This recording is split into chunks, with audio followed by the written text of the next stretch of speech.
Boa noite, amigos, amigas que acompanham a minha página no Facebook. Bem-vindos a mais uma live. Toda segunda eu tenho feito lives aqui junto com vocês. E hoje eu estou aqui recebendo, tendo orgulho de receber meu querido, meu grande eterno professor Carlos Eduardo Araújo. Seja muito bem-vindo, Carlos. É um prazer te ter aqui. O prazer é meu, Igor. Muito obrigado pelo convite. Eu acho que o tema que você propôs aí é extremamente atual. Eu tenho acompanhado uma série de matérias jornalísticas de jornais como É o País, como Carta Capital, que é uma revista aqui brasileira, a revista New Yorker, norte-americana, outras mídias, que é um site interessante, e todos eles colocam muito essa questão que você propôs aí, né, o título que você deu aí à live, né, que é exatamente a questão relacionada à sobrevivência da democracia, né, nesse período aí pós-era Trump e no futuro pós-era Bolsonaro, né? Então acho que é um tema que está na ordem do dia, né? Agora nós vamos ver nos Estados Unidos o que vai se dar a partir dessa derrota, como é que as coisas vão se acomodar. Até agora o Trump não aceitou a derrota, né? Não a reconheceu. Inclusive saiu hoje que ele impediu que a equipe de transição começasse a trabalhar, né? Que ela precisa de ter, inclusive, recursos liberados para poder fazer ali o seu trabalho, remunerar as pessoas que vão, né, trabalhar nessa transição. Quer dizer, até agora nós estamos vendo, se a gente, eu até citar para você em outro momento o livro daqueles dois professores de Harvard, o Steven Levitsky e o Daniel Ziblatt, que ele falava exatamente como morrem as democracias, e eles, um livro de 2018, desenhavam um cenário que está se dando agora, né? Quando alguém não respeita as regras do jogo democrático, né? E é o caso do Trump. Ele se elegeu segundo essas regras, e agora, no momento em que ele tem que também, em obediência a essas regras, fazer, né, a transição aí, né, aceitar essa transição, aceitar a escolha popular, a escolha que vai vir do colégio eleitoral também, e ele se nega a fazê-lo. O Carlos, pessoal que está aí assistindo, o Carlos é autor do livro, um compilado de artigos, o livro é digital, disponível na Amazon, Tempos Sombrios na Era Bolsonaro, Crônicas de uma Época Obscura. Né? A gente pode, esse título é muito, muito bom, né? Porque ele mostra o obscurantismo dessa época, a ignorância, igual a gente conversava antes, e eu gosto de usar o termo como que a era da informação, a era de tantas possibilidades, se transformou nessa era da ignorância, nessa era do obscurantismo, como você coloca no seu título, né? Como que é a sua percepção dessa era obscura, dessa era de ignorância mesmo, se a gente pode dizer assim? Igor, eu assim me deparei de maneira mais, vamos dizer, enfática, né, mais direta com essa questão toda a partir de 2018, a partir do momento que antecedeu a própria eleição que se deu em outubro, com toda aquela movimentação dos candidatos, a emergência de um candidato, né, que foi o Bolsonaro à época, um tanto desacreditado, parecia mais um bufão, mais uma figura estriônica, né, que não teria a menor condição de efetivamente se apresentar como alguém viável, etc. E o susto que eu me vi tomado do crescimento da sua aceitação e da viabilização que foi cada vez mais se efetivando com relação à sua campanha. Então, aquilo me deu realmente um estalo, né? Eu até já brinquei em um determinado momento que, tal como Kant foi despertado do sono dogmático pela obra do David Hume, né? A emergência do fenômeno Bolsonaro realmente... eu nunca fui uma pessoa muito ativista, um ativista político. Eu sempre tive minhas convicções, sempre me coloquei à esquerda, sempre votei nos partidos da esquerda, voto no Lula desde 89, no PT, acreditando nesse projeto, né, depois de 500 anos de domínio de uma determinada visão de mundo, né, então surge uma outra visão, eu acreditei nisso desde o início, mas eu nunca fui uma pessoa muito engajada politicamente, de participar, participei realmente dos comícios do Lula, aqui em Belo Horizonte, quando aconteceram, mas aquela coisa que, mais num plano mais geral, assim, né? Mas quando eu comecei a ver ali o Bolsonaro, realmente eu comecei a... É como se fosse, na época eu até escrevi no Facebook algo assim, eu vi quase um embate ali diante de mim entre civilização e barbárie, né? Pela figura esdrúxula, violenta.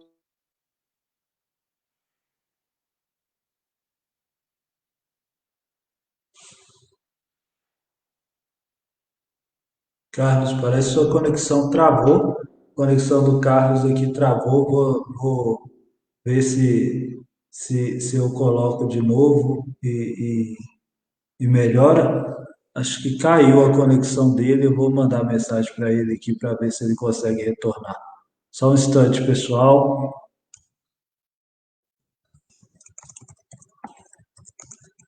Essas coisas acontecem, nós estamos na era digital, essas coisas acontecem. A conexão deve ter caído dele lá, a internet dele deve ter travado. A gente estava aqui no meio da discussão, mas o Carlos Eduardo, como eu apresentei para vocês, ele, ele, ele,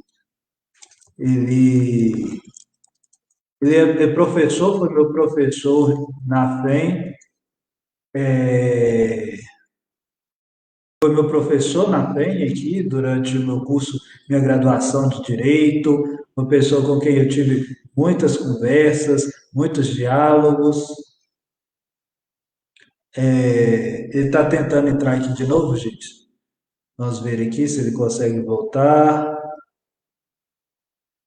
Carlos, você está me ouvindo? Está me ouvindo agora? Tô ouvindo. Será o que houve aí? Agora, agora voltou. Sabe o que é o problema da minha internet aqui? Deve ter sido que caiu, travou, a minha continuou aqui. Acho que é a sua internet que caiu aí por um momento. Mas você conseguiu voltar aqui, a gente estava no meio da conversa, estava falando sobre. Vixe, acho que travou de novo. Travou? Não, agora Aí, foi. voltou de novo. Tá dando problema aí, né? Tá Infelizmente. travando.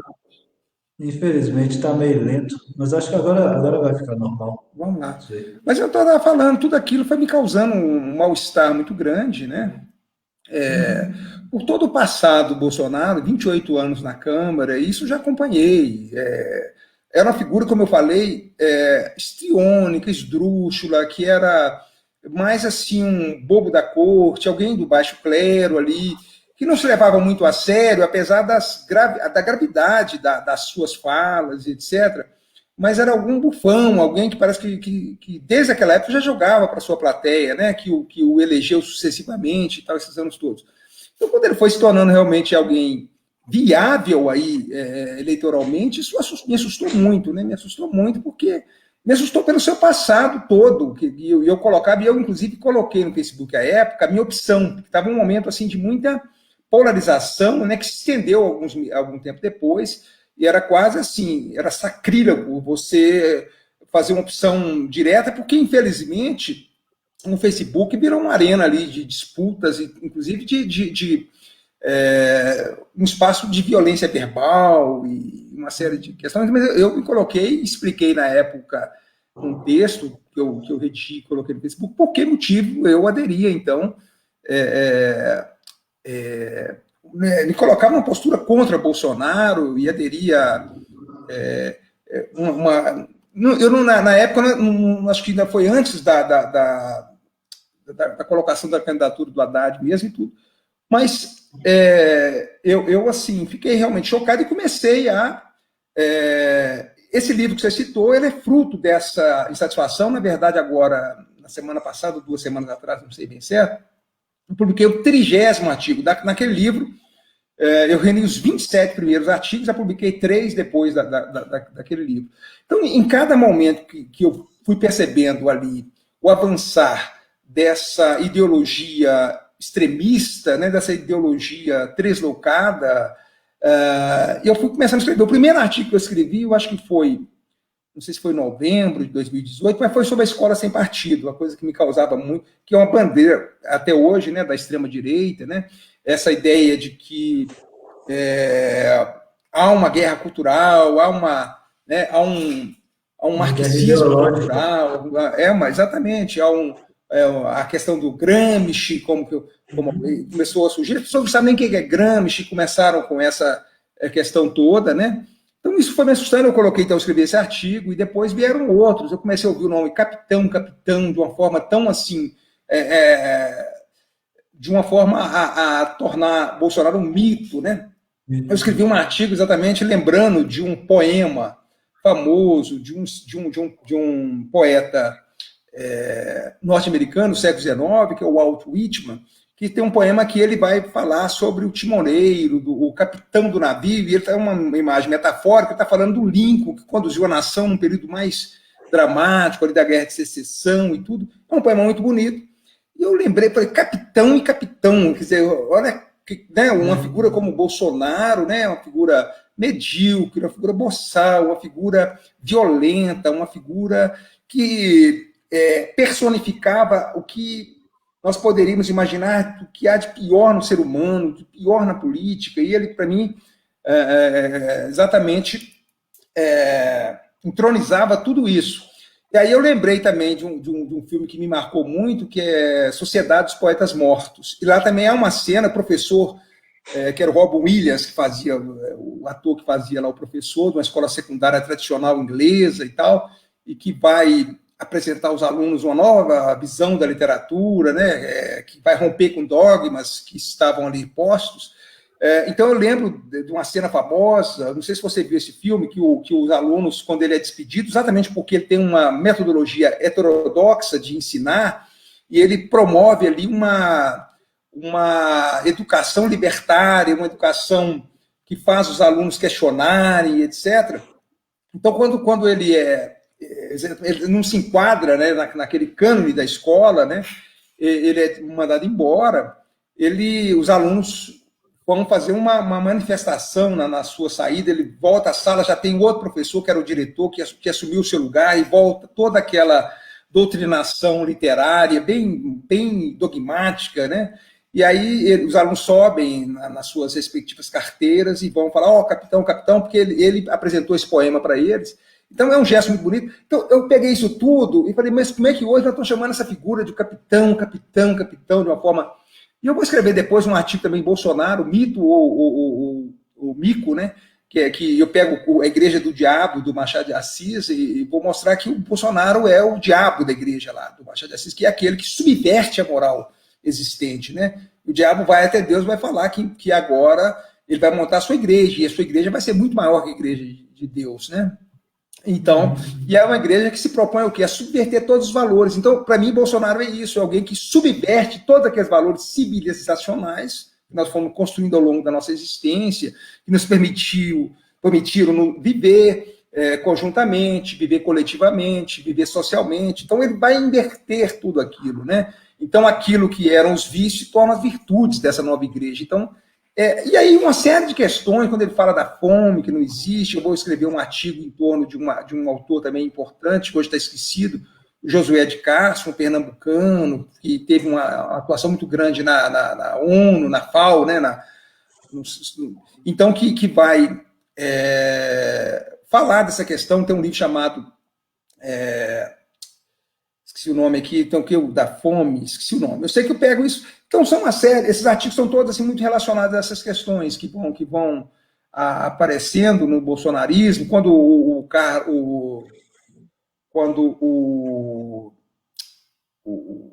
aquele filho dele, Eduardo Bolsonaro fala do Não. AI-5, eu escrevo também um artigo para tentar esclarecer o que é aquilo. Tem um artigo também que é exatamente uma comparação que eu faço entre os primeiros anos, na década de 30, na Alemanha, sob Hitler, ainda antes assim da deflagração da guerra, mas já da ascensão do poder. Tem um livro muito interessante, quase 1000 páginas, que é do Viktor Klemperer, foi um alemão, viveu durante a Alemanha ali tomada por Hitler, e ele, né, por ser casada com uma ariana, ele acabou sendo poupado em alguma medida. Era um professor, ele morava em Dresden, uma cidade que eu até visitei em dado momento, completamente devastada, né, pelos aliados durante a Segunda Guerra Mundial, uma coisa bárbara que eles fizeram também, jogaram bombas e bombas, morreram milhares de pessoas ali, de civis e etc. Mas o cara era professor, um filólogo da Universidade de Dresden, um homem então muito culto. Esse homem culto, judeu, que não vai para o campo de concentração, ao contrário do Primo Levi, ao contrário da Anne Frank, que assiste à sessão.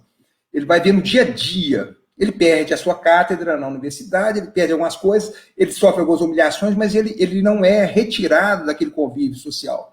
Então ele assiste o dia a dia, então começa a alertar, olha gente, olha isso que esse cara está falando, olha o que é isso aqui. No diário, é um diário que ele publica, que ele vai escrever de 33 até 45, vai ser publicado depois da Segunda Guerra Mundial. E eu achei muito interessante, é muito assim, o que muitos de nós alertávamos, né? A familiares, a amigos, pelo Facebook, gente, isso é um perigo, esse homem, o que ele vai fazendo, lá é a mesma coisa. Então é isso, sabe? É essa coisa. E eu estava falando com você que uma das bandeiras do bolsonarismo é uma visão mitológica também da ditadura militar, né, como um período de bonança, um período bom, um período de ordem e lei, um período de prosperidade econômica. Há toda uma visão muito, né, que desconsidera toda a tortura, todas as mortes, toda a supressão da liberdade, né? A liberdade de ir e vir, a liberdade de expressão, tudo aquilo que... E me assusta isso. Eu tive colegas meus, pessoas, inclusive, com a formação assim, muito elevada nas suas respectivas profissões, médicos, engenheiros, mesmo gente do direito, e achando que na época da ditadura foi muito bom. Eu até comecei a provocar, até por você, né, Igor? Eu comecei a escrever um texto, pegando o título que você, inclusive, deu a essa live. É um texto que eu espero publicar aí nos próximos dias, ainda está numa fase muito inicial, mas é exatamente isso, como que uma pessoa como eu, que nasceu em 63, às vésperas do golpe militar, quer dizer, que passou toda a sua infância, a sua adolescência e entrada na vida adulta sob a ditadura, apesar de não ter sofrido, como eu falo no texto, os seus influxos diretos, não fui preso, não fui torturado, não me envolvi, porque eu também não tinha nem consciência política, não tinha percepção daquela realidade que estava à nossa volta. No AI-5, por exemplo, em 68, eu tinha 5 anos. Quer dizer, aquele período mais duro da ditadura, eu era uma criança ainda, eu não tinha percepção. Eu vinha de uma origem também muito pobre, de pais semiletrados, meu pai e minha mãe tinham um 3º ano de grupo, então essas pessoas que não tinham muito também uma consciência de classe, consciência política. Então, eu passei intenso. Mas eu percebi algumas coisas que eu coloco nesse texto, né? Algumas figuras. Lembro muito do João Figueiredo, foi o último dos presidentes do período ditatorial, que sucedeu ao Ernesto Geisel, que também lembro vagamente, mas o Figueiredo lembro com mais precisão. Então, assim, eu falei, meu Deus, uma coisa que para mim eu comecei a estudar depois e compreender esse período a partir dos livros históricos e tal, né? E algumas memórias que eu tinha desse período.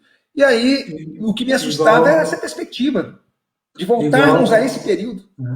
Igual eu falei com você quando você me mostrou esse texto, né? Esse texto que você fez, você até admite que foi um pequeno esforço, mas eu já Sim. achei o texto sensacional, principalmente por esse cunho pessoal de vivência que atrai o leitor. Eu falei que a nossa conversa ia ser muito boa porque você é dessa geração anterior, que nasceu e cresceu durante a ditadura militar. Eu sou da geração que nasceu e cresceu depois da redemocratização, né?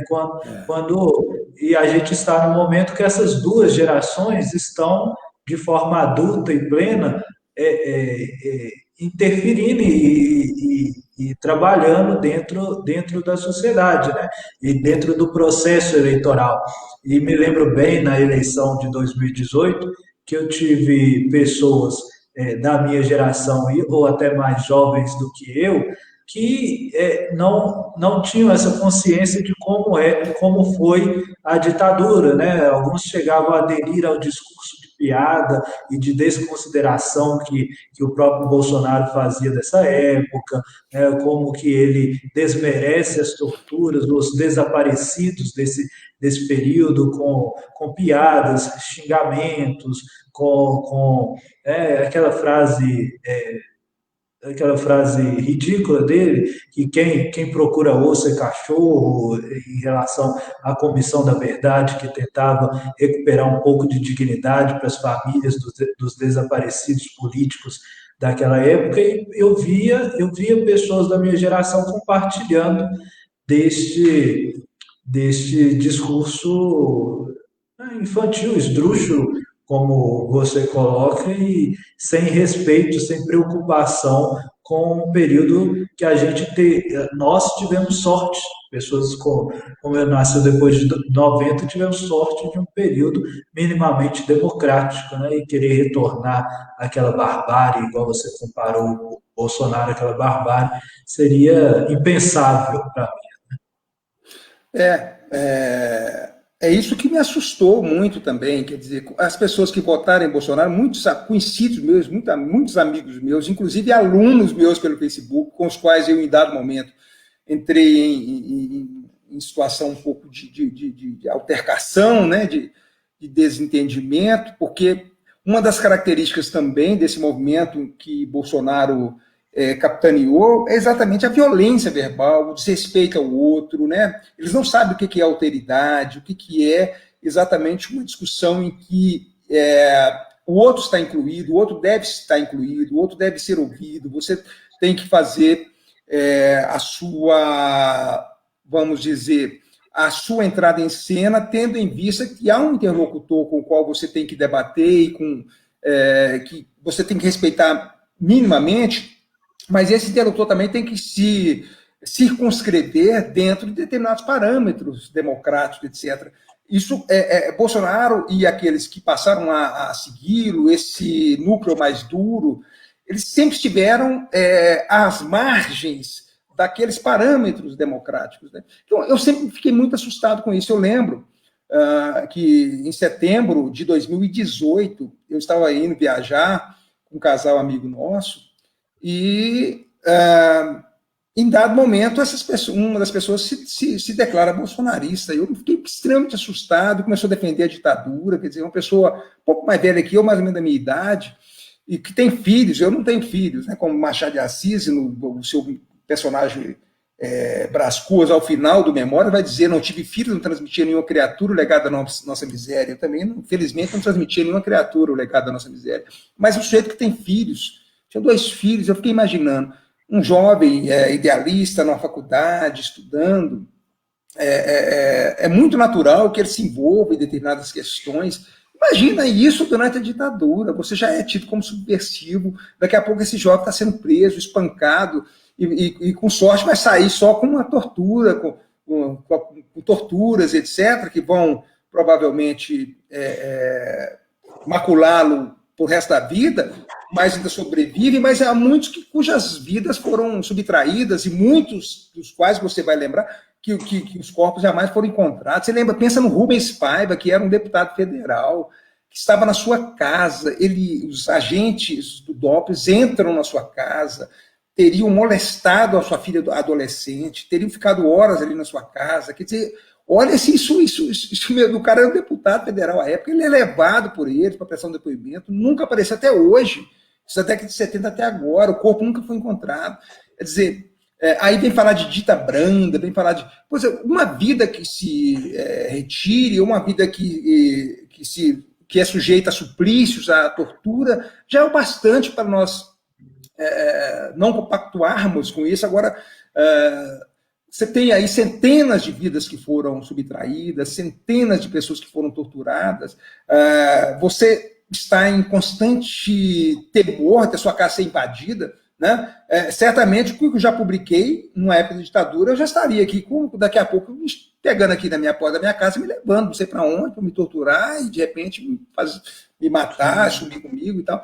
Né? Então, assim, nós tivemos essas experiências na América Latina, né? no Chile, do Paulo Guedes, né? Que foi um dos assessores principais do Pinochet, o Chile, a Argentina, o Uruguai, né? O México, vários países, na Europa, tudo, vivenciaram essa experiência. Né? Quer dizer, mas a questão do bolsonarismo, que uma das suas vertentes no Brasil é a questão dessa visão encaldorada, dessa visão romantizada que se tem da ditadura, mas há uma série de outros problemas muito sérios, né? Uma série de outros problemas que fazem com que uma vertente como essa não possa participar do jogo democrático. Né?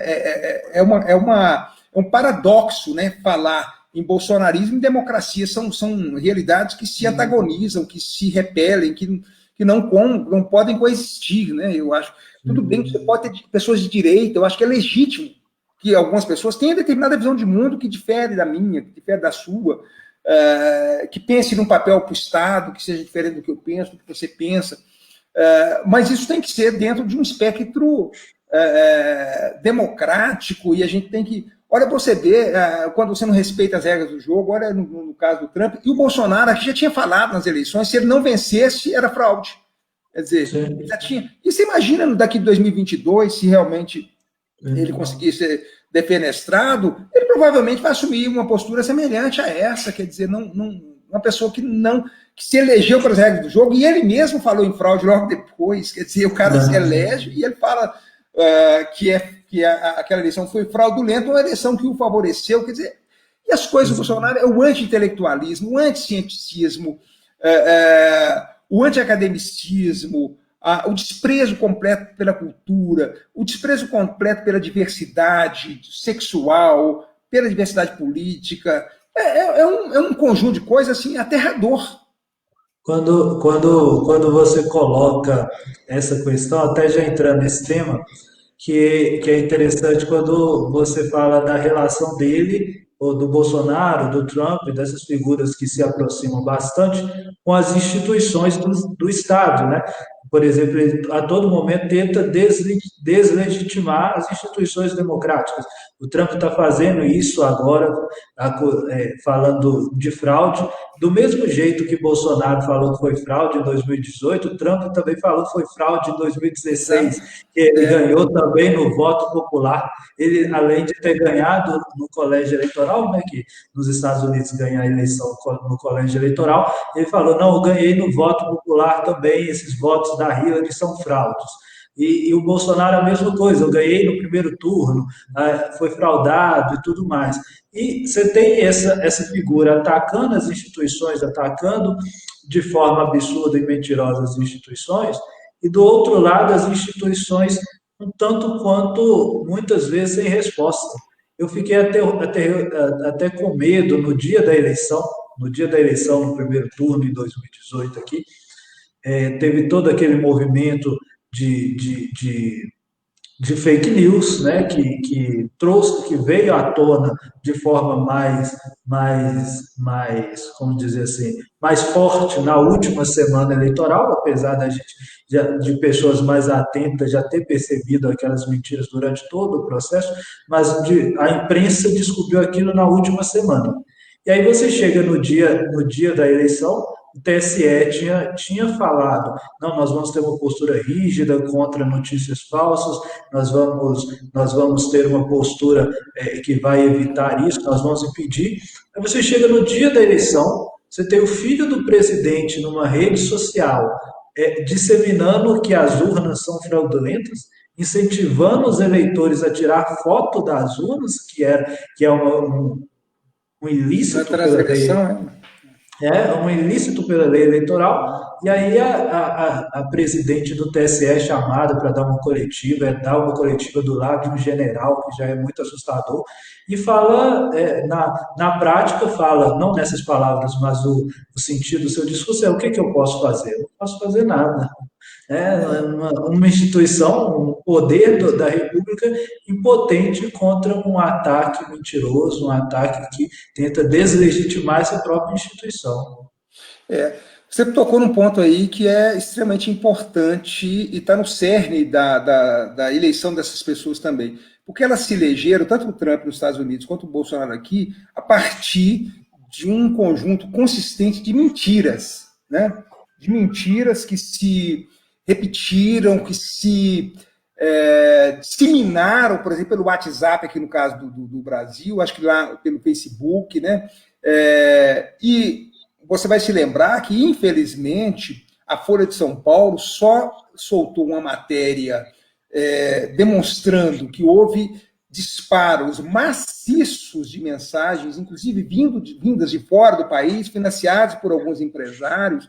A jornalista Patrícia Campos Melo denunciou isso na Folha de São Paulo. Quer dizer, só isso levaria, e com provas consistentes daquilo que ela alegava como jornalista, só isso seria suficiente para o TSE promover a anulação das eleições se eles tivessem coragem para tanto. Porque a chapa de Bolsonaro e Mourão teria que ser caçada. Quer dizer, foi uma eleição fraudada, foi uma eleição que foi feita à base de muito fake news, de muita mentira, de distorções, de deturpações.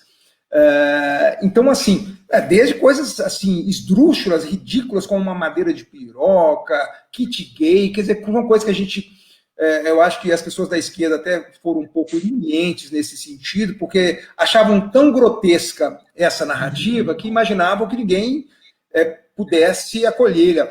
Mas as camadas mais pobres, mais simples, cujas informações chegam mais filtradas, etc., elas acreditaram piamente. Isso foi determinante para muitas pessoas. Né? Esse sentimento também foi sendo alimentado, na verdade, muito anteriormente, do antipetismo.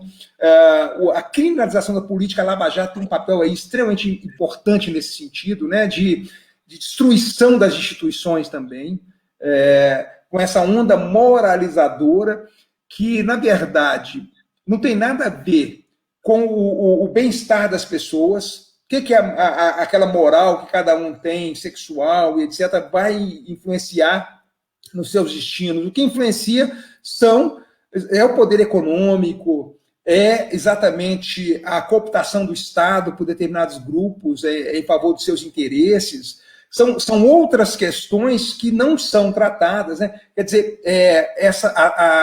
a desigualdade abissal que esse país tem, o seu passado escravocrata, tudo isso que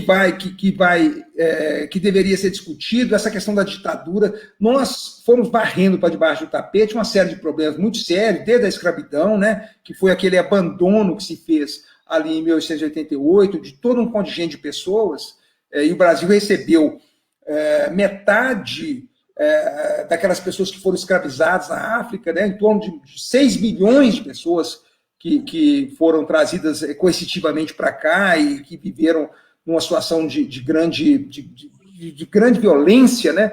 E há todo um discurso, inclusive, e eu já estou até assim unindo uma série de assuntos, mas há todo um discurso, inclusive, aquilo que se vendeu para o exterior, né, da democracia racial brasileira. O país é um país harmônico, o Brasil não tem guerras, etc.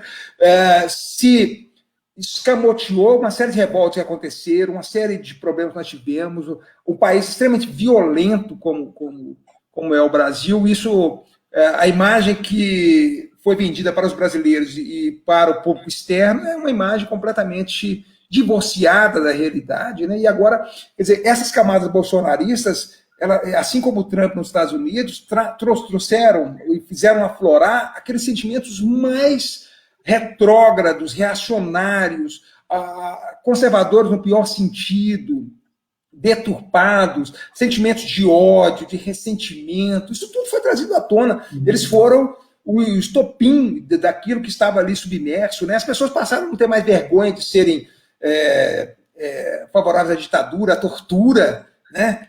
Tudo um conjunto de coisas. Então, assim, muita mentira. A gente sabe que na política há determinadas acomodações de versões, etc., mas há um escândalo de desinformação, de mentiras assim escabrosas que foram veiculadas, né, que permitiram a Trump se eleger nos Estados Unidos e o Bolsonaro aqui no Brasil. Sim.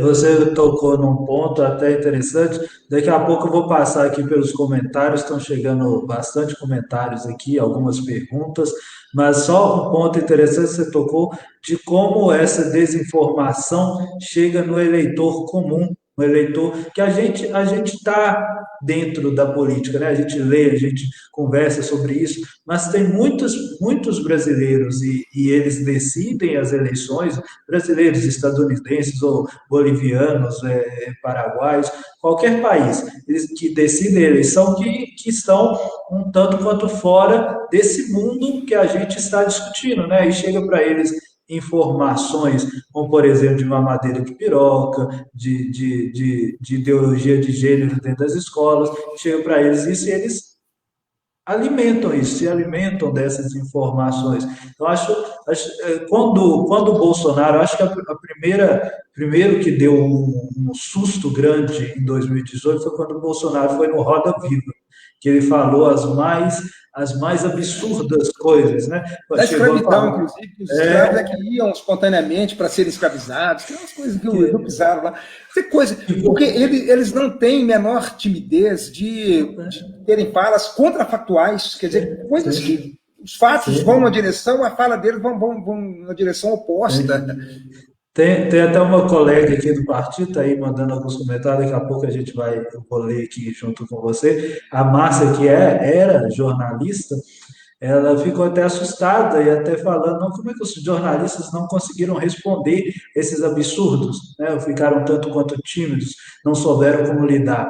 Na época eu expressei até um comentário que eu até entendia os jornalistas. Quando você chega com um absurdo na sua frente, quando você chega com alguém na sua frente e fala que em mais de 300 anos de escravidão no Brasil, o português nunca colocou os pés na África e que a escravidão foi boa, a escravidão foi branda. E chega a falar que a escravidão foi branda, né, sem A falar. A escravidão gente foi estava discutindo. boa, né? Aquele sujeito, É, desculpa te interromper, da Funarte, né? Aquele da sim, Fundação Palmares, melhor, não Funarte, da Fundação Palmares. foi Ele uma das fala isso, quer informações. dizer, ele é um negro e tem toda essa postura, né? Que é exatamente contra toda a história que maltratou, que vilipendiou, que escravizou, que violentou o povo do qual ele é exatamente vamos dizer, um herdeiro, né, de toda esse povo todo. Então, desculpa. Sim. Vamos passar aqui nos comentários. A Amanda Pedrosa mandando um comentário. A Amanda estudou na FEI também. Eu lembro Grande sempre da Amanda aí. professor, grande Obrigado, professor Amanda. Carlos Eduardo. Manda aqui um grande Igor. Obrigado, Amanda, colega aí. Eu fiz uma live com ela também, muito interessante, eh, sobre alimentação, sobre saúde alimentar. A Muito Amanda tem uma interessante. atuação muito importante aí, né, Né? esclarecida e aguerrida, né? Parabéns a Isso. ela. A Márcia Brandão, que eu acabei de comentar sobre ela, ela falando que já comprou seu livro, eu mandei o livro aqui nos grupos do Ah, partido, obrigado. ela Obrigado. comprou, elogiando aí muitos bons artigos, Muito e obrigado. ela já lançando a pergunta que é o final da nossa conversa, né? Esta era vai até quando? Qual que é o futuro do, do, do, do bolsonarismo, do, do, qual que é o futuro das democracias depois do trumpismo, depois do bolsonarismo? Tem um futuro? Esses movimentos ainda são bem fortes, são bem arraigados na sociedade. A gente estava conversando aqui antes, né? Trump chegou a ter 70 milhões de votos depois do Biden, que histórica. E é interessante, né? Que o Biden, historicamente, é o candidato que teve mais votos populares na história dos Estados Unidos e perde justamente para o Trump. É tão assustador quanto você ter um Trump depois do primeiro presidente negro da sociedade norte-americana, que a gente sabe a história de quão racista eles foram lá, né? Mas você tocou em alguns pontos aí. Antes de abordar esse ponto, você falou a respeito da questão da desinformação das pessoas de maneira geral, que não no seu dia a dia, não tem acesso à informação, não convive com a política, apesar da política fazer parte da nossa vida, quer queiramos ou não, quer saibamos disso ou não, né? Não é possível a sociedade se organizar sem a política, por isso que é tão perigosa essa criminalização da política. Nós podemos, evidentemente, identificar maus políticos, tentar promover aí uma melhora no campo ético, e isso se faz com o quê? Com fiscalização, com atuação popular, com cobrança, não reelegendo determinados políticos que se envolveram em determinados escândalos. Tem uma série de questões. Mas, historicamente, o povo brasileiro foi mantido alijado do acesso à educação, do acesso à informação, né? Porque há tantos filtros e há tanto diversionismo e há tantas formas de fornecer a ele o circo, impedindo que ele veja a realidade, sempre se aponta para uma direção que não é aquela direção que a realidade está ali apresentando em dado momento, que é difícil realmente também exigir que ele, cidadão comum, consiga ter uma consciência política, uma consciência de classe, se posicionar, e aí fica muitas vezes, se vê muitas vezes refém, né, dessas colocações. E eu vou falar uma coisa que eu até temo, que também é utilizada pela extrema-direita, que é a questão da grande mídia, da grande imprensa, né? Porque nós vivemos num capitalismo, num neoliberalismo, e isso tem toda uma razão de ser, e isso, em certa medida, vai tomar toda a sociedade. A lógica do capital era uma lógica que permeia todas as relações sociais, né? Então, isso é algo que é muito complicado. Tem um livro que eu recomendo, muito interessante, 2 autores franceses, que explicam muito essa questão, que chama-se A Nova Razão do Mundo, publicada pela Boitempo, dos autores Christian Labau e Pierre Dardot, que vão mostrar isso, como que a doutrina liberal, como que a ideologia neoliberal, ela vai se imiscuindo em todos os campos da vida social. Tudo vai sendo traduzido pela lógica do capital, né? Então, você tem uma sociedade que é completamente dominada e ela tem seus braços. O Estado, em alguma medida, também vai ser cooptado e vai ser dominado por essa lógica. E você tem também os meios de comunicação. A grande imprensa ela é ligada aos interesses hoje do mercado financeiro, do grande capital. Então, é difícil você também ter uma informação, e o jornalista é empregado, né? Um colega que perguntava como que o jornalista vai dar aquela determinada versão dos fatos, e muitas vezes eles cedem, né? E você vê quando esses jornalistas mais vividos, mais experienciados, já mais velhos, chegam à imprensa alternativa, como que eles reagem diferentemente. Você vê vários exemplos, Paulo Moreira Leite, que foi durante muitos anos da imprensa corporativa, e etc., que vão mostrar como que há ali a mão do dono, que vai filtrar, que vai censurar, que vai determinar o que deve ou não ser veiculado, de que maneira você veicula, né? Como que o Jornal Nacional vai dar uma determinada matéria. Há um exemplo recente do caso do Boulos, né? O Boulos escamoteou, escondeu uma conta, vai ver, é uma conta com R$500 de aulas que ele recebia, mas a pessoa que ouve aquela manchete, né? O Boulos está escondendo a conta, parece que ele está escondendo ali uma fortuna, e ele, na verdade, é um milionário que está... Quer dizer, tudo são formas também de você ludibriar. E eu escrevi um artigo também, que eu acho que não entrou nesse livro, lendo o Recordações do Escrivão Isaías Caminha, do Lima Barreto.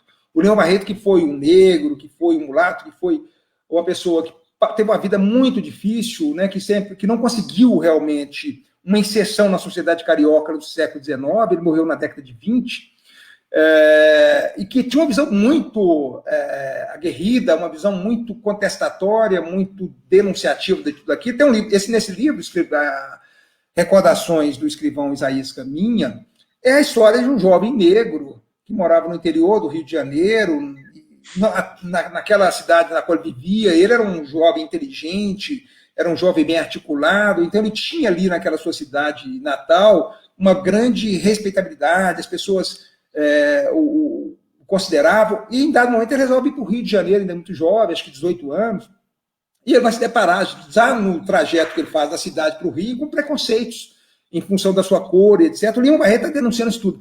Mas é interessante que, em dado momento, ele vai trabalhar, ele queria ser jornalista, e ele, na verdade, vai trabalhar como contínuo, como um empregado menor num jornal que chamava o Globo na época, não é esse Globo do Roberto Marinho ainda, mas é interessante por quê? Porque ele vai começar a mostrar nesse romance o âmago do jornalismo que se praticava naquele momento, que é muito parecido com a grande imprensa que se pratica hoje, né? Todas aquelas bajulações ao poder, aquelas vinculações ao poder, os interesses, como que eles são veiculados. Em dado momento, ele coloca lá a imprensa que quadrilha. Foi o nome que eu dei ao artigo. Eu peguei isso desse texto, desse romance, a imprensa que quadrilha. Eu peguei o Honoré de Balzac também, que tem um livro chamado Famoso, que também é relacionado à imprensa, que é mais anterior, é do meado do século XVIII, XIX, né?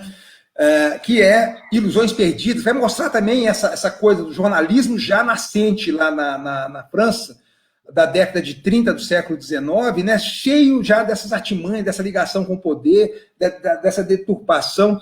Por isso que muitas vezes é importante a gente buscar outros veículos de informação que não a grande mídia, né? Então tem esse problema aí sério.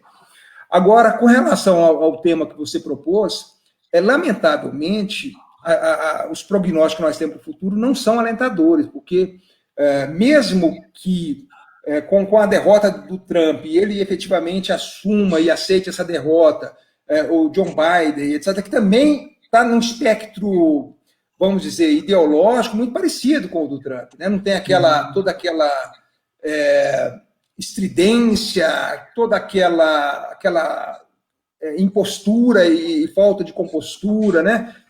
Aquela falta de educação, de bons modos, de regra de trato social, que estão muito presentes no Bolsonaro, estão muito presentes no Trump, né? São pessoas que desrespeitam por completo as regras de trato social, a urbanidade, a boa educação, a questão também da alteridade, o trato com o outro, etc. Mas, infelizmente, ambos não criaram esses sentimentos mais danosos, mais viciosos, mas eles souberam explorar isso. Isso está... Porque são duas sociedades que passaram pela escravidão, né? E a escravidão deixou marcas muito fortes nessas sociedades.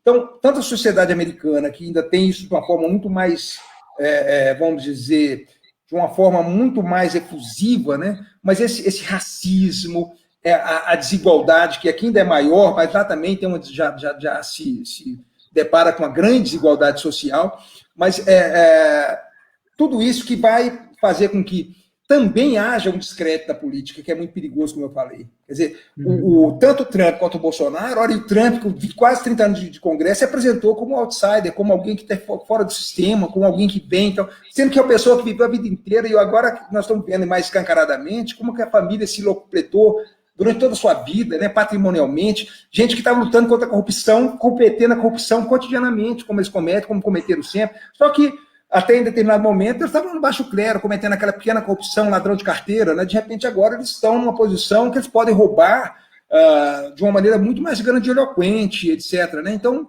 é todo um discurso que, na verdade, práticas que essas pessoas sempre perpetraram, que elas acusam os outros de perpetrarem. Então, assim, eu acho que lá, você vê, 70 milhões de pessoas votaram no Trump nos Estados Unidos. Aqui no Brasil, 57 milhões de brasileiros votaram no Bolsonaro. As últimas pesquisas, em função do auxílio emergencial, né, que foi por ele explorado, uma coisa que nem queria dar, mas só dessas pessoas receberem esse alento econômico já houve um acréscimo na sua popularidade, etc. Então, acho que a esquerda tem que identificar esses problemas e começar a atacar isso de uma forma mais consistente. Eu acho que falta, talvez, a esquerda estar numa posição de inércia há algum tempo, não sei, eu acho que o que você falou aí dois temas, né? Tanto a questão da alta votação do Trump e do Bolsonaro, né? Essa alta popularidade da extrema-direita, quanto o papel da mídia, né? São dois temas que também me perturbam bastante. Como outro dia eu estava falando, se eu fosse dirigente de um grande jornal, eu pegava uma capa de uma edição especial e colocava todas as desinformações, as mentiras do Bolsonaro nessa capa falando. Você seria isso é tudo mentira. Isso tudo é mentira. Se você conseguisse publicar. Eu gostei bastante, acompanhando a cobertura dessa derrota do Trump, como que a atitude da imprensa mudou. Lógico que eu acompanhei por imprensa que apesar de ser tradicional, CNN é tradicional, mas é uma imprensa mais oposição a Trump, né? A Fox News, por exemplo, que é a casa do Trump, que é a formadora do trumpismo, aderiu 100% a essa ideia de difundir que é fraude, de difundir que foi roubado e tudo. CNN, por outro lado, e outros órgãos de imprensa, eles tomaram a atitude de parar de dar palco para o Trump, né? E a gente viu as redes sociais também, o Twitter sinalizando os tweets dele de que eram informações não verificadas, a imprensa no discurso dele, quando ele começou a falar de fraude, os canais de imprensa falaram, nós não vamos transmitir mais, esse discurso é mentiroso. Foi algo inédito, inclusive, né? Foi fantástico. Porque assim percebeu que ele perdeu, ele não tinha mais aquele poder do cargo de que você tem que cobrir. Infelizmente, você tem que cobrir a autoridade, né, quando ela está no cargo. E a gente vê os jornalistas brasileiros passando por isso. Teve um episódio também, eu achei muito engraçado, de um jornalista isolado, estava lá dentro da Casa Branca, no momento que o Trump estava dando uma coletiva de imprensa, e ele fez uma pergunta e perguntou para o Trump de forma sincera: você não tem vergonha do tanto de mentira que você contou até hoje? O Trump até assustou. Quem? Mentira? Eu? E nem respondeu, passou para o próximo, nem respondeu.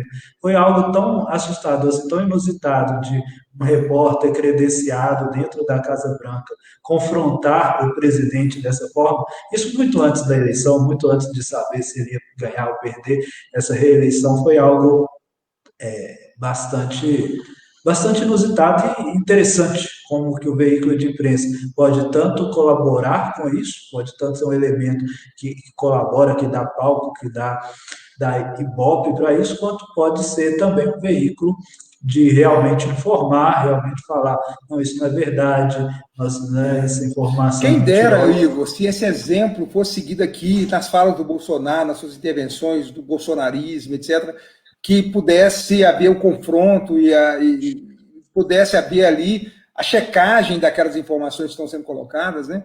E você vê que Bolsonaro e toda a sua equipe ministerial é uma coisa, assim, pavorosa, né? Você vê que o bolsonarismo, ele é construído sob um tripé, praticamente, que é esse ultraliberalismo do mais tacanho, porque mesmo no ultraliberalismo é um ultraliberalismo deformado, você vê um fundamentalismo religioso, infelizmente, né? Não quer dizer que todos os religiosos, que toda religião evangélica tenha problema, mas há uma ala muito complicada, que há os coronéis ali da fé, que tem um curral eleitoral e que tem jornais, que tem televisão, que tem toda uma engrenagem a seu dispor para poder também... Quer dizer, não é só esse disparo de fake news, mas você imagina a lavagem cerebral que uma ala dessas igrejas perpetra continuamente, essa guerra cultural, esse anticomunismo de um comunismo que nem existe e nunca existiu aqui no Brasil e tal. Se você pegar livro, eu estava lendo um livro interessante, por exemplo, que é um livro do Franklin de Oliveira, publicado em 1962, logo depois da renúncia do Jânio Quadros, generalizando, e ele fala dessa ideia do comunismo que estava colocada ali. Quer dizer, é uma coisa que tem 60 anos, e eles requentam essa coisa e começam com esse discurso, né? Quer dizer, alguns acreditam que nós fomos livrados do comunismo por meio da ditadura militar. Quer dizer, tudo isso, infelizmente, passa também por essa deseducação a que foram submetidas as camadas da população brasileira ao longo do tempo. Mas é muita coisa, muito mais do que isso, porque tem preconceito de classe, tem uma série de questões que estão envolvidas. E outra coisa que me deixou estarrecido é o seguinte...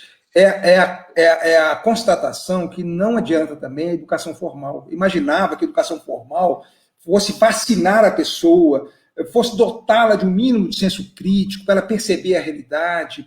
E eu vejo pessoas até iletradas que têm muito mais sensibilidade social e que tiveram muito mais percepção do fenômeno Bolsonaro e de tudo aquilo, do que pessoas letradas. Eu estou falando médicos, meus amigos conhecidos, muitos deles extremamente reacionários e completamente iletrados. O que eu percebi, o Sérgio Moro, no campo do direito, eu até escrevi um artigo também a respeito disso, né? O Sérgio Moro, Delagnol, como essas são pessoas iletradas, são pessoas que passaram em concursos difíceis, mas que, na verdade, são técnicos. Então, não adianta essa formação apenas, então, universitária, como se imaginava, que ela pudesse dotar aquela pessoa que passou por esse tipo de formação, né, de determinados antídotos para perceberem aí coisas falsas e etc.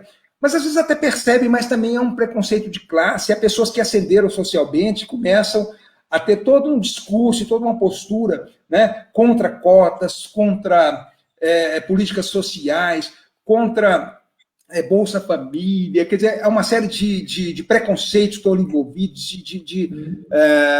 de subversões do real objetivo daquelas políticas, né?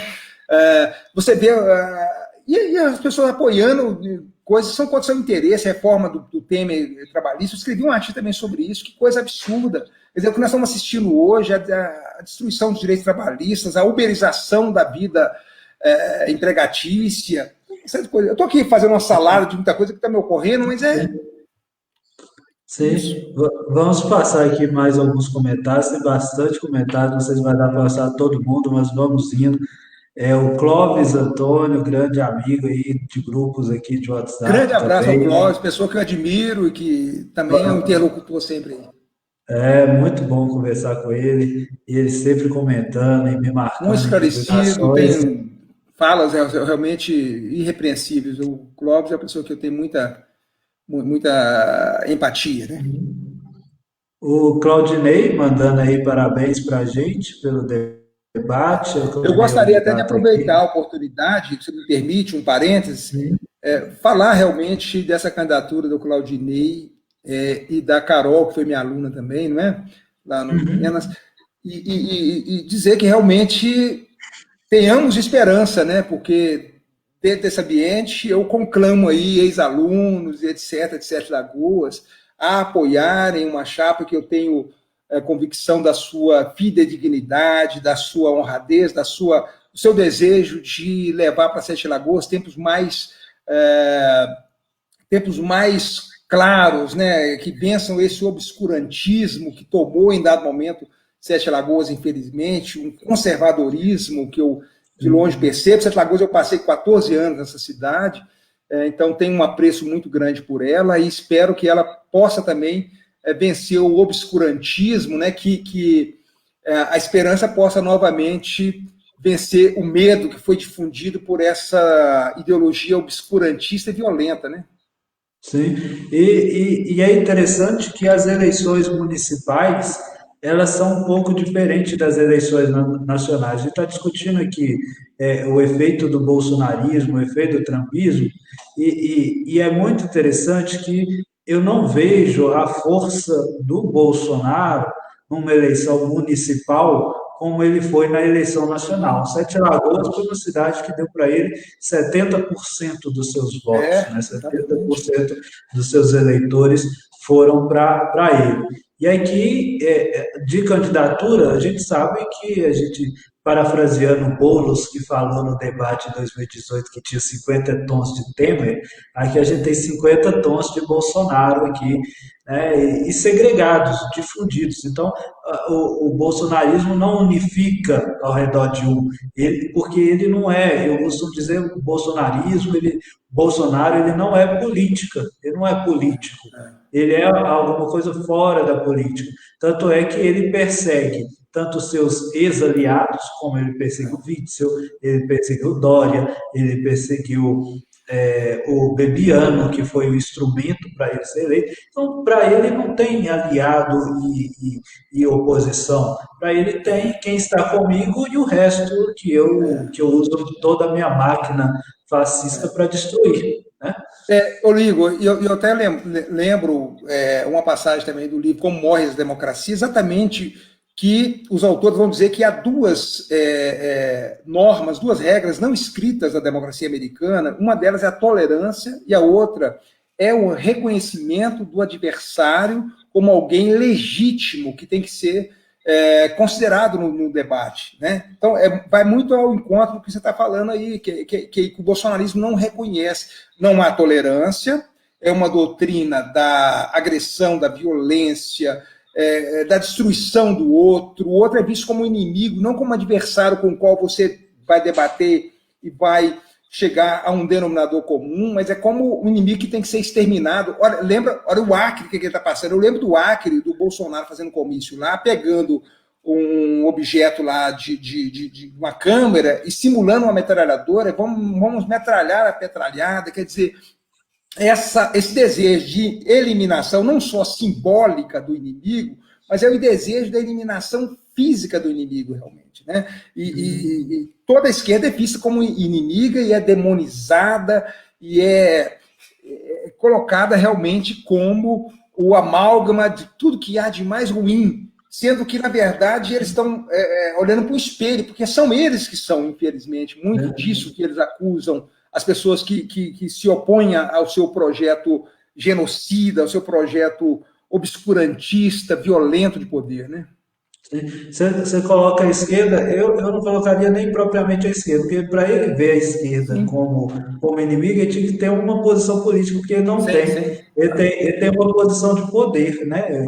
Eu quero estar no poder, igual o Trump, eu quero estar no poder e eu vou fazer tudo, E tudo quem se até opuser a isso é meu destruir. inimigo, né? É seu É o que você inimigo. falou, você está comigo, Ou contra mim. Né? Você pode estar comigo hoje, se você estiver contra mim amanhã, eu vou te tratar como se você nunca tivesse ao meu lado em nenhum momento. Né? O Clóvis mandando mais algum comentário aqui, igual você falou, os comentários dele são muito bons. Ele falando: Bolsonaro está corroendo a res pública neste nosso sistema de freios e contrapesos, espanta a leniência das demais instituições com esse ser execrável, né? Aquilo que a gente comentou, como que as sim. instituições não conseguem fazer frente a ele, né?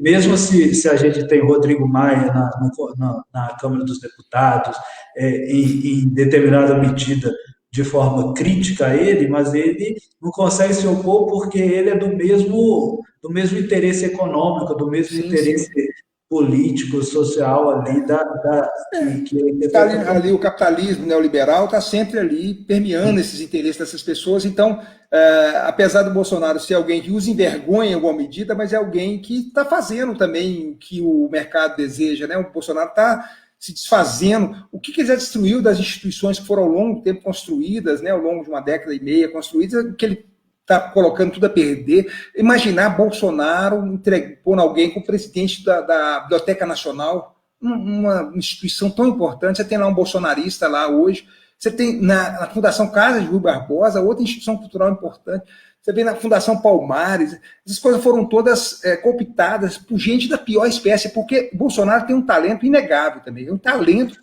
para escolher as piores e mais execráveis pessoas para ocuparem os cargos, estarem à sua volta. Não podia ser diferente, né? Você vê uma fundamentalista religiosa e uma pessoa completamente despreparada como a Damares, uma pessoa que é ligada aos interesses de mineradores, etc., você coloca ele como ministro do meio ambiente, uma pessoa que é ligada ao mercado, que só tem interesse, né, em toda aquela retórica do mercado que é de caráter atomizado, individualista, como Paulo Guedes, que contribuiu com a ditadura militar do Pinochet, etc.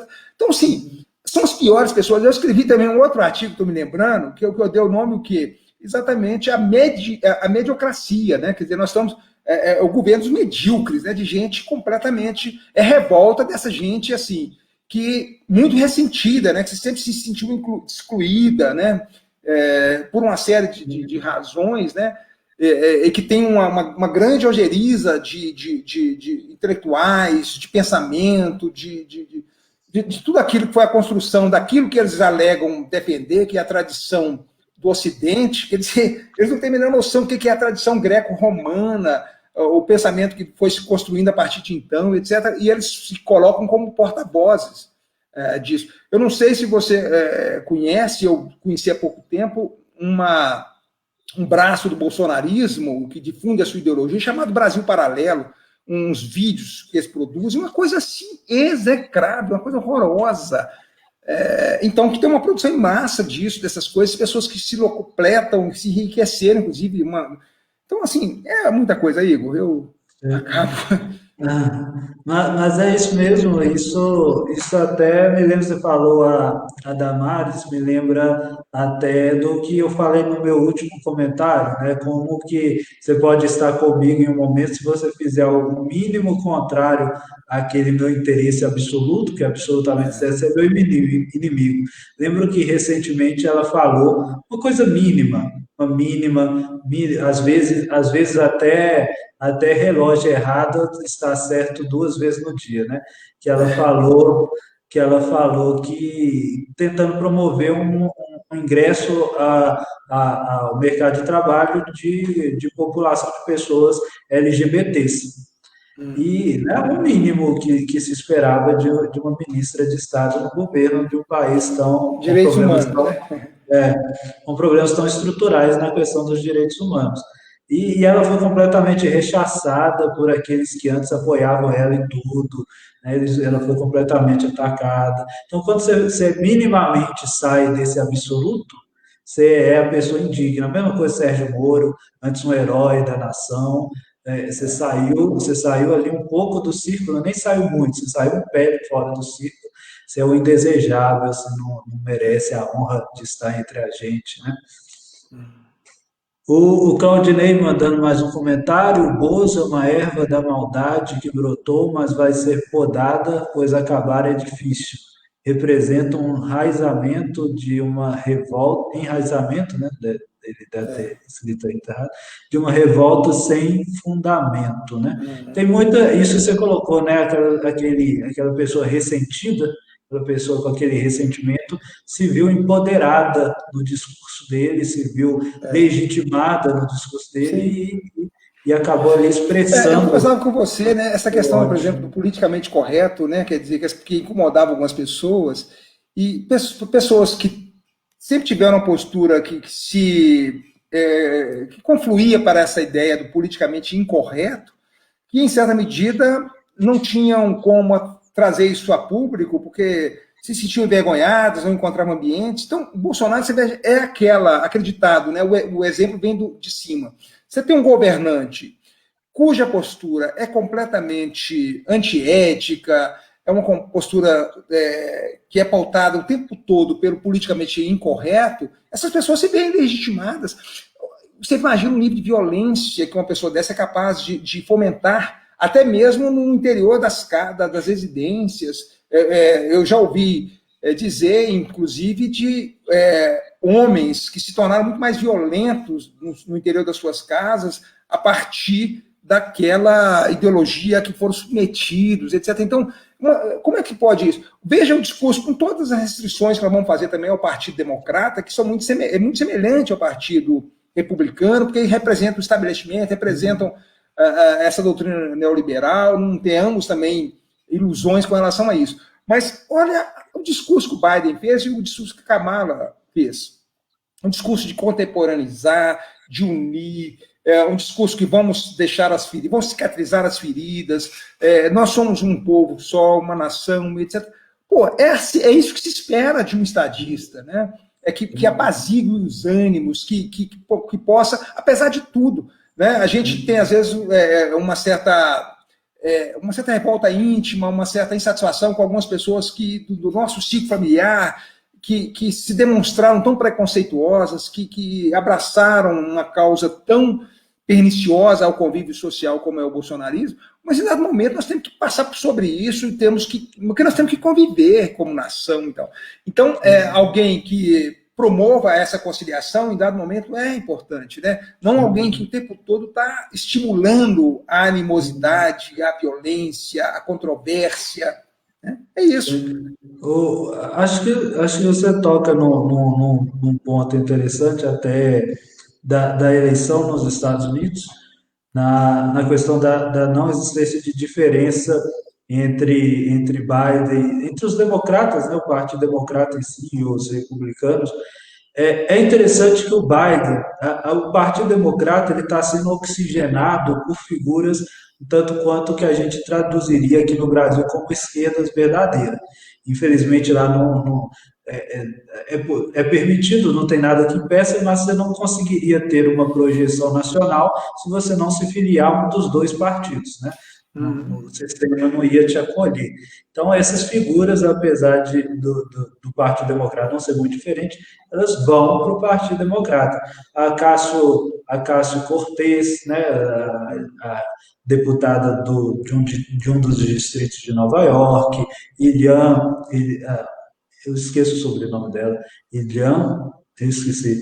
Ela é de origem muçulmana, uma congressista Uhum. também É. do estado de Missouri, O próprio Missouri, veterano não, Bernie Sanders, né? isso, Missouri e Bernie Sanders, que realmente é a pessoa assim, que eu estava contando que fosse Sim, o sim. representante do Partido Democrata nessa eleição. Mas o sistema não permite, né, uma pessoa Não como ele. permite. Mas o interessante é que o Biden ele consegue se eleger muito com o trabalho massivo dessas pessoas, Uhum. desses mais progressistas, que conseguiram movimentar Sim. pessoas para ir votar. Então, apesar do candidato em si ele não ser tão adepto a essas políticas, ele foi eleito por essa base. E aí vai ser interessante ver como que ele vai governar, porque ele foi eleito com essa base. Vai ser uma frustração muito grande se ele trair essa base completamente no seu governo para fazer um governo muito mais conservador, né?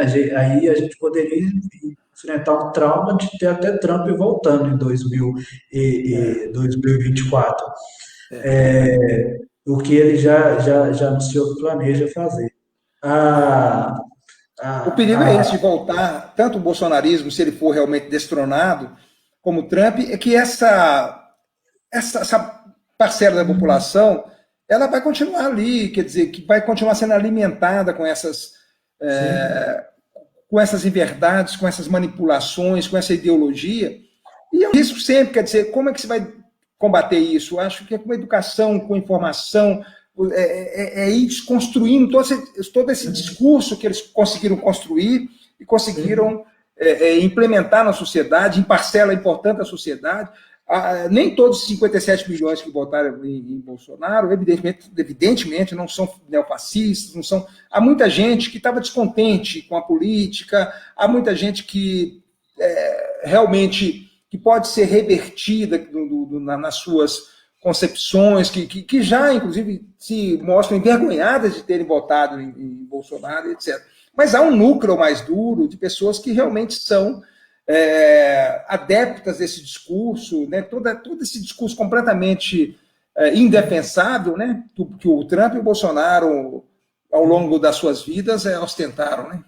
E o Partido Republicano lá já tenta fazer uma leitura que, na minha opinião, é distorcida dessa eleição, de que, apesar do Biden ter ganhado, a sociedade americana é majoritariamente conservadora e não legitimaria o Biden indo muito para a esquerda. Eu acho que é uma leitura errada, porque se você for olhar outras questões que foram votadas nessa eleição, você teve muito mais vitórias progressistas. A maconha foi legalizada em mais 4 estados. O estado do Oregon, por exemplo, chegou a legalizar até outros tipos de drogas, se eu não me engano, chegando a legalizar até mesmo cocaína no estado do Oregon. Você teve um estado que tentou barrar o aborto após 22 semanas. Essa proposição não foi aprovada pelos eleitores. O estado do Missouri tirou uma referência da época da Guerra de Secessão, que era referente aos estados que secessionaram da União para defender a escravidão, majoritariamente. Retirou essa referência que estava presente na bandeira do estado até hoje. Então, houve várias vitórias do âmbito progressista, apesar de que o governo. A eleição, por exemplo, do Senado, a eleição de um congressista, ela envolve um consenso muito maior que não dá. para ter essa mudança realmente radical de uma hora para outra. Então, apesar da sociedade já estar migrando para uma postura mais progressista, o governo ainda não vai migrar, acompanhar essa sociedade por pelo menos mais alguns 10 anos aí, até ter essa transição completa. Então, você vai ver muito essa disputa de você dar um passo para trás, para frente, e você volta dois, você dá mais dois para frente, você volta três. Você vai ver essa quebra de braço aí se estendendo. Agora, é importante que tenhamos esperança, né, Igor? Porque senão uma política sem esperança, porque por mais desolador que se apresente o cenário, e ele é realmente desolador, na minha opinião, às vezes a gente fica muito entristecido, fica muito desanimado com tudo, a vontade de você deixar tudo para lá, mas há determinados focos de luz que aparecem, como você está dizendo, e que tem que ser superestimados e tem que ser, nos quais tem que se investir para a gente, em dado momento, eu tenho muita esperança que no futuro próximo a gente possa começar a reverter esse quadro, né, que para mim, até então, é inimaginável, né, o que emergiu a partir do Bolsonaro, né, do que há de pior na sociedade brasileira. Mas, como eu estava falando no início, a sociedade brasileira tem que enfrentar determinadas questões, como da escravidão. Né? Eu escrevi um artigo chamado Escravidão, uma chaga ainda aberta. Escravidão brasileira, uma chaga ainda aberta. Um dos artigos que está lá. É exatamente essa questão toda. Quer dizer, a gente não enfrentou, e você vai ter uma série de autores que ao longo do tempo tentaram chamar atenção para isso. Então, são dois grandes problemas. É a questão da escravidão, é a questão mais recente da ditadura, enquanto países vizinhos que passaram por esse processo ditatorial, como o Chile, como a Argentina, como o Uruguai, fizeram a punição, né, passaram por um processo realmente. Aqui optou-se por essa anistia geral, ampla e restrita, etc., que, na verdade, jogou para debaixo do tapete. Nós não enfrentamos essa questão. Você imagina um Bolsonaro no impeachment da Dilma chamar à tona um nome como do grande e maléfico e horrendo e sórdido torturador, como foi aquele brilhante Ustra, né? Ele tinha que ter sido preso ali naquele momento. Quer dizer, são coisas que você vai permitindo também, a permissividade de determinadas posturas do próprio Bolsonaro ao longo da sua vida parlamentar, que você, em dado momento, vai sofrer as consequências, porque quer dizer que você não pode dizer tudo, não. O que a gente aprende lá no direito, né? Os instrumentos de controle social que você tem numa sociedade, né? O direito, a religião, as regras de trato social, elas são balizas que em alguma medida, têm que ser, mesmo que sejam, muitas vezes, colocadas pelo próprio sistema, né? Mas elas balizam, em boa medida, a possibilidade das relações intersubjetivas. Então, a pessoa vai falando qualquer coisa, quer dizer, ela não pode falar qualquer coisa numa democracia. Como o Bolsonaro falou, ele já devia ter sido preso centenas de vezes. Coisas que ele disse ao longo da sua vida parlamentar, né? Já caminhando para o final, a gente está aqui 1 hora e quase 20 minutos, 1 hora e 19 minutos. Um papo excelente aqui com o professor Carlos, mas já está ficando tarde. Vamos caminhar para o final. Vou abrir aqui para você fazer suas considerações finais aí. Eu faço as minhas colocações finais, agradeço às pessoas que assistiram. Fica à vontade. Igor, eu queria te agradecer muito o convite para esse bate-papo descontraído. Não foi nada assim muito preso a determinados esquemas, eu tentei falar, e eu sei que às vezes a gente se perde, porque é uma diversidade, uma gama enorme de assuntos. Eu até tinha pensado em algumas coisas, tinha revisitado algumas leituras que, na verdade, acabam se apresentando, se mostrando propícias ou sendo adequadas para a gente colocar, mas, de qualquer maneira, eu acho que é importante esses debates para a gente fomentar determinadas questões e pensar determinados temas e tentar. Eu acho que, pelo menos o que eu sinto, é um ambiente menos adverso do que aquele que a gente assistiu em 2018, 2019, né? Arrefeceu-se um pouco, porque a gente estava sob um fogo cruzado muito, muito forte, você podia falar qualquer coisa, já era rotulado, né? Com xingamentos, com coisa. Então, eu acho que, nesse aspecto, o bolsonarismo já sofreu algum desgaste, sofreu algum arrefecimento nesses quase 2 anos em que ele está no poder.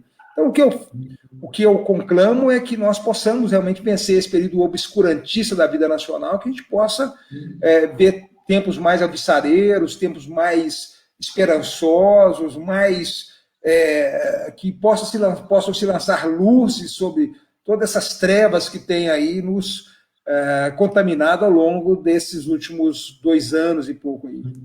E eu te agradeço Sim. muito aí o convite e estou aqui a seu dispor sempre. Você sabe que eu tenho uma admiração muito grande por você, um aluno que se tornou meu amigo, que se tornou uma pessoa, um interlocutor com o qual eu tenho muito prazer em conversar, e dialogar, e de ouvir, e de aprender também hoje, né? Na qualidade hoje de ser um aluno também, em alguma medida. O prazer foi meu, Carlos, o prazer foi meu de te ter aqui. Segunda live que a gente faz junto, né? A gente fez uma no Instagram há um tempo atrás, essa outra Sim. aqui no Facebook. É um prazer sempre, sempre que eu estiver disponível, sempre que você estiver disponível, a gente ter essas conversas vai ser ótimo, né? Você sabe como que eu utilizo aqui esse espaço para fazer lives, para conversar com as pessoas, para trocar ideias. O, você falou na sua fala de da gente tem que ter esperança, tem que ter esperança de um futuro melhor. Realmente falou que o momento ele está muito mais acolhedor. Realmente eu senti isso durante essa campanha que eu estive na rua conversando com as pessoas, senti apoio, senti receptividade, senti oportunidade de diálogo, principalmente e também não só com pessoas que demonstraram, não, eu sou petista, não, eu voto no PT mesmo, não, a gente tem que mudar, tem que reformar a esquerda, tem que trazer a esquerda para o poder, quanto com pessoas também que, do ponto de vista de ideias, pareciam tender mais à direita. Eu tive a oportunidade de conversar também, e não naquela forma atiçada, aquela forma nervosa de 2018, numa forma mais calma, numa forma mais dialógica. Ali tive essa oportunidade, gostei bastante desse trabalho, dessa experiência, dessa minha primeira experiência eleitoral, achei bastante boa, e utilizo esse espaço também, o bolsonarismo também me trouxe para esse espaço para tentar aqui um espaço de discussão, provar que a internet não está dominada pelos extremistas, ela pode ser um instrumento, pode ser um meio de uma discussão mais esclarecida também, né? E é um prazer enorme trocar essa ideia com você, é um amigo mesmo.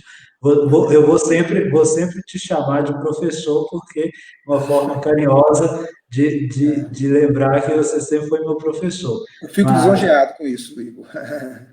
mas E te desejo muito boa sorte aí na sua campanha. Espero que Sete Lagoas possa contar com você na Câmara Municipal. Eu acho que vai ser um ganho muito grande para Sete Lagoas, sinceramente. Falo isso com toda a convicção e com toda a honestidade. muito obrigado, Carlos, pelo apoio de sempre. Eu sei, é recíproco e eu sei que é verdadeiro, com certeza. Agradeço a todos que participaram. Infelizmente, tiveram comentários que não podemos ler, mas todos os comentários são importantes, a gente leu a maioria. Todos vocês que participaram contribuíram com essa conversa, contribuíram com essa discussão.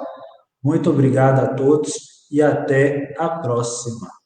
Até aí, Igor. Boa noite a todos. Obrigado também pela assistência de todos e até a próxima.